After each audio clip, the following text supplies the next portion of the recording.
जब बौद्ध धर्म की स्थापना की बात होती है तो भारत में बौद्ध धर्म के संस्थापक गौतम बुद्ध ने महायान परंपरा की नींव रखी थी, जो कि करीब 600 सालों से भी ज्यादा तक अकेले ही फली फूली। लेकिन जैसे जैसे भारत के बाहर बौद्ध धर्म का प्रचार प्रसार हुआ, वैसे वैसे उसकी पद्धति भी बदलती गई।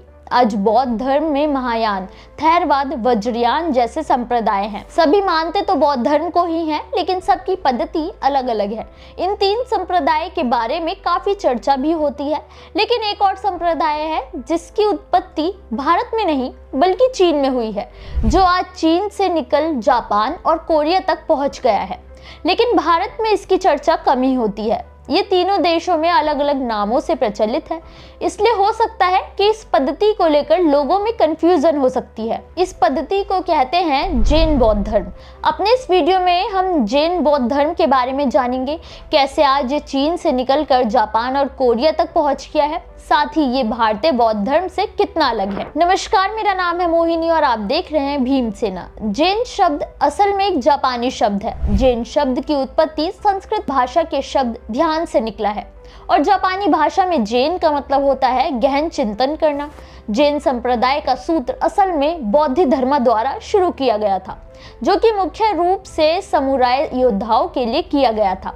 बौद्ध धर्म एक भारतीय बौद्ध भिक्षु थे जिन्होंने चीन में ध्यान की शिक्षाओं की शुरुआत की थी, जिसे चान कहा गया। इसके बाद से वियतनाम में फैला और वियतनामी थिएन बन गया।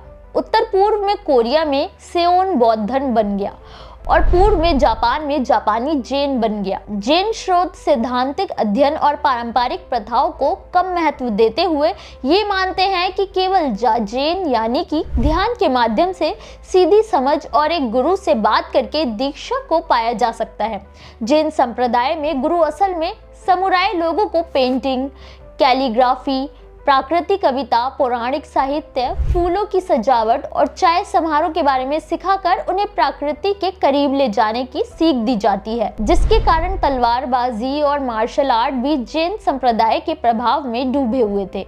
जैन परंपरा को मानने वालों को कड़ा अनुशासन, निस्वार्थता और सहजता के साथ रहना अनिवार्य होता है। हालांकि बाकी के संप्रदाय जहाँ एशिया के अलग अलग हिस्सों में बढ़े और अपनी सहूलियत के हिसाब से महायान, थेरवाद और हीनवाद की परंपरा को मानने लगे। उन्हीं के बीच चीन, वियतनाम, कोरिया, जापान में जैन परंपरा का भी विकास हुआ। हालांकि जैन परंपरा में बौद्ध भिक्षुओं की अलग अलग शिक्षाओं से व्यक्तिगत अनुभव और ध्यान से माध्यम से बुद्धत्व को जगाने की कला पर जोर दिया जाता है, जो कि गुरु की देखरेख में होता है। इससे इसका छोटा लेकिन मजबूत संप्रदाय स्थापित होने लगा।